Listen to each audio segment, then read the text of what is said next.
Today, this road looks like most you would find in small-town Arkansas. Visit downtown, and you'll see a unique blend of old and new. But drive a few miles in any direction, and you'll discover untouched scenic beauty all around you. It's a playground for outdoor enthusiasts and a quaint retreat for those who live and visit here. But on one summer evening in 2013, high winds and heavy rain removed the sense of calm and the slow pace people love about this place. As floodwaters raged, some relocated to shelter, others went to bed unaware of the danger they would soon face. Arkansas law enforcement stepped into action. In small communities, all law enforcement, it doesn't matter the color of your uniform or the agency that you work for, you rely on each other. And you can rest assured if one of them get in trouble, they know that they're going to have those people coming to their rescue.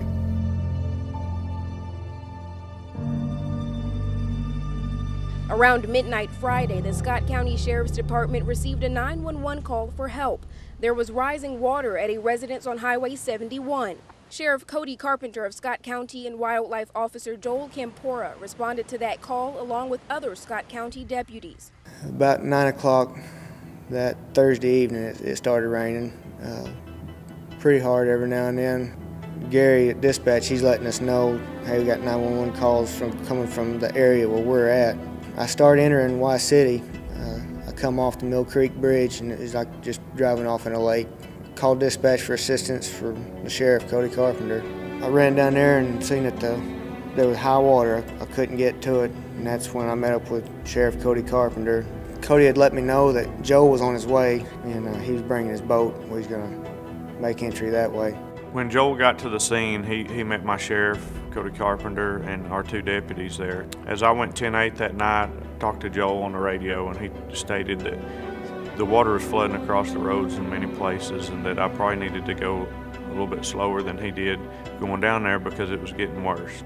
Joel wasn't going to wait on me, which was possibly 5 to 10 minutes behind, maybe even more. When Joel arrived, he was like a Super Bowl player, and when he was ready to go, he was getting stuff ready as we was giving him information. He asked how many people were in the house. It said 2. He was pulling life vests out, make sure he had enough equipment for everybody that he was fixing to go get.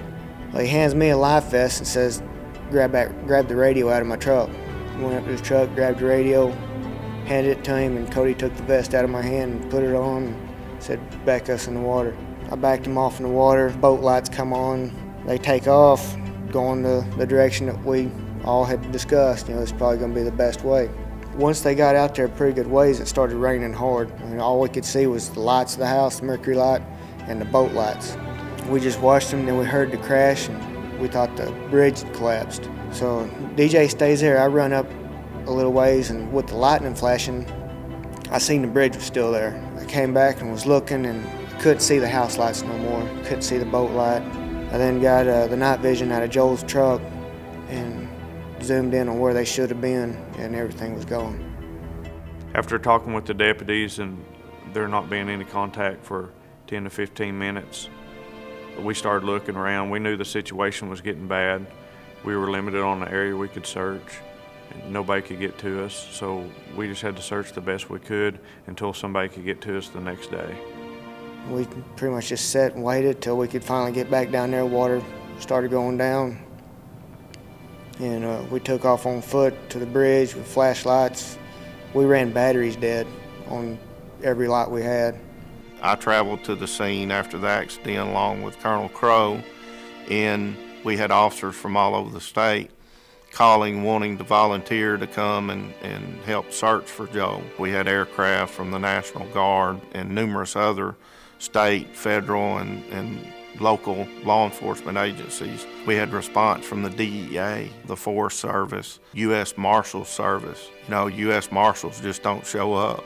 I promised Rebecca Campora that I would not leave the area until Joe was recovered and we brought him home. A lot of people faced with that type of situation, that type of danger and that type of risk could have very easily chosen not to respond.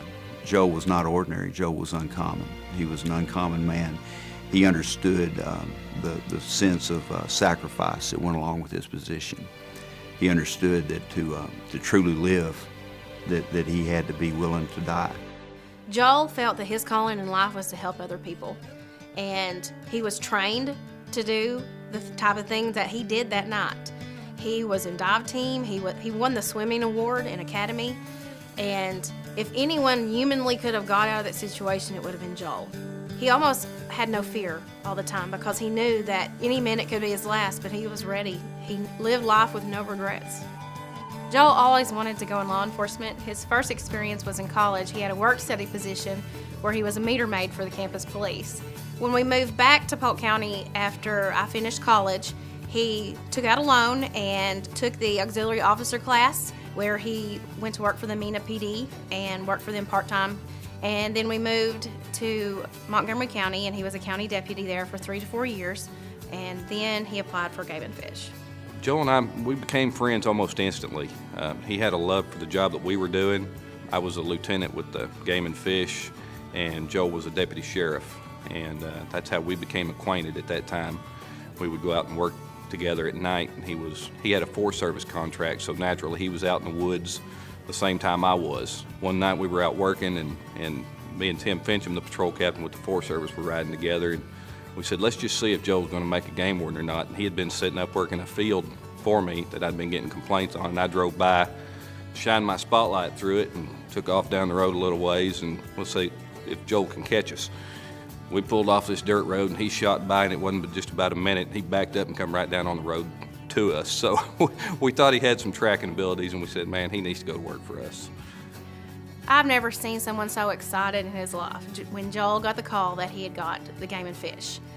He was in close contact the whole time with G-Ray and through the whole process about what was next and what I need to do here and what I need to do there. But when he finally got it, it was official that he had got the job. He was so excited. I remember Joe when he came through the academy. I was then the colonel or chief of the law enforcement division, and one of my first impressions of Joe was he was a large man in good shape and very polite young man. I remember talking to him briefly when the academy started and how excited he was to become a wildlife officer, and I remember him saying this was a dream come true for him. Joe began his assignment with the Game and Fish Commission in my district, A2, and Joe was one of those unique individuals that you could tell from the very first day he was going to be gung-ho. As a supervisor, you want your officers to be like Joel. I could give Joel an assignment, and I didn't have to check back on him to see how it was progressing, because I knew he was without a doubt going to give all he had to complete his job. You know, Joe was not a supervisor by virtue of his rank, but you know, Joe, through his example, was a leader. He was somebody that was admired and respected by his peers, by his superiors, by his community. And Joe was the embodiment of what a leader should be, because he led by example. Joe was always willing to take on extra assignments, whatever it might be, wherever he thought he could help. But you know, significantly, what a lot of people probably don't realize is just how invested he was in his community. Joe was involved in a lot of organizations. He was a founder of the Arkansas Wild Turkey Federation. He was also a member of the Arkansas Wildlife Officers Association. He took the kids from the church on various trips to further their Christian faith. Joel Campora was very involved in church. He was there whenever he wasn't working. He was involved at church. He was one of my deacons. He was actually ordained as a deacon about 2 years ago and has served faithfully since that point. He was also involved heavily in the youth department. He and Rebecca were group leaders there. He was in charge of the senior high boys, and just really wanted to make an impact on their lives, lead them to know the Lord. He sought to address every aspect of their lives to help them to grow to be strong young men. Joel was a big kid, so that's where Joel felt the most comfortable at, being around kids, cutting up, roughhousing with them. That was his comfort zone. Many Sunday mornings, Joel would go out to work before church, and he would come in time for Sunday school and church, and then he would go back to work. So a lot of times he showed up in his uniform, And the people in church just got used to seeing him in uniform, and everyone felt safer when Joel was around. And of course, anytime he showed up in those green uniforms, I was ear to ear prideful. And the kids loved saying, "That's my daddy," you know, when he was in uniform. Well, Joel and I spent many nights out working. A lot of times you're in the middle of nowhere, so you know, you're going to talk a lot, and oftentimes, you know, Becca and Daisy and Bethany came up, and you know, his face just lit up. He loved them. Joel's family was everything to him. He was very family oriented. He loved those two little girls to death. He loved Rebecca to death. They were very tight. Everything he did, it included Rebecca and those girls, whether it was Rebecca helping him make the decision or what he was going to be doing if it was going to affect the two little girls. Bethany and Daisy were his life. On the day of Joe's funeral, one of the last things that I said is that it was our responsibility now to take care of Joe's family and Rebecca and Bethany and Daisy for the rest of their lives. These officers understand that it's more than just a job. They understand that there's things that are more important than the job. And they show that in their commitment to their families, but also to the family that exists within our division. And it's to me, it's gratifying to see that how these officers interact and how they support one another. In the aftermath of Joe's loss, I've seen it played out in so many ways, in just the way that we've come together as a family and taking care of Rebecca and the girls and Joe's family and cared for them, and it continues, and it will continue. The support from the Game and Fish has been amazing. I have never been more proud of the agency than I am right now. There have been people with me from the moment they told me he was missing until the funeral was over. They've gone with me to almost all my public appearances. They're texting me or calling me almost every day and to give me advice or to help me with whatever I'm going through next in the whole phase. And they've just been amazing. I've had 18 game wardens at my house helping me paint and do what I call my honey-do list. And they were just here to help and do anything. And they just keep asking, what can I do to help? And I'm thinking about just making up some stuff so they can come and help, because my kids love having them around and I like having them around. Joe wasn't just a coworker, he was a brother, a friend. Rebecca is a friend and somebody that's going to be involved with us for a long time to come, and those girls. They're all a part of our lives, and we've just got to take care of family. That's what we're supposed to do, and that's what we will do. It's hard for people to understand law enforcement in general. A lot of times they just see the negative things about law enforcement, but I would say 99% of law enforcement officers, when they put on their uniform every day and go out to do their jobs, they're willing to give up their life for you or I or one of your family members at a moment's notice, and they never think about it.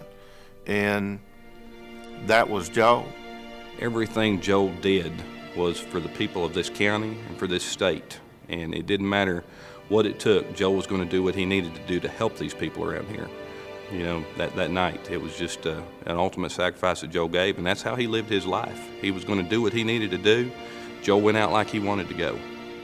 My husband was a hero before he died, because he's been on many water rescues. He's searched for drowning victims. He goes on disaster response team.